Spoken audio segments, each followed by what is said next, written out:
அனைவருக்கும் இனிய வணக்கம். நான் உங்கள் சிவா. தினமும் திருக்குறள் நிகழ்ச்சியில் சந்திப்பதில் மிகவும் ஆனந்தம்.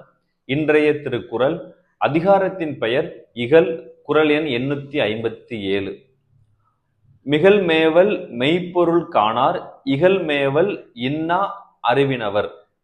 அதாவது நம்மளுடைய மனித வாழ்க்கையில தெரிஞ்சவங்க, தெரியாதவங்க, உறவினர்கள், நண்பர்கள் இவங்க எல்லார்கிட்டையும் சில நேரங்கள்ல சண்டைகள், சச்சரவுகள் வரத்தான் செய்யும். அப்படிப்பட்ட சூழ்நிலைகள்ல அந்த சண்டைகளை நம்ம மறந்து மன்னிச்சு பகை உணர்வு இல்லாம இருக்கணும் அப்படின்றத வள்ளுவர் வலியுறுத்துகிறார். ஒருவேளை அந்த பகை உணர்வு நமக்கு அடிக்கடி தொடர்ந்து இருந்துகிட்டே இருந்துச்சு அப்படின்னா அவங்க வாழ்க்கையில வெற்றி பெறுவதற்கான உண்மை பொருளை அறியாம வாழ்க்கையில தோற்று போவாங்க அப்படின்றத வள்ளுவர் தெரியப்படுத்துகிறார்.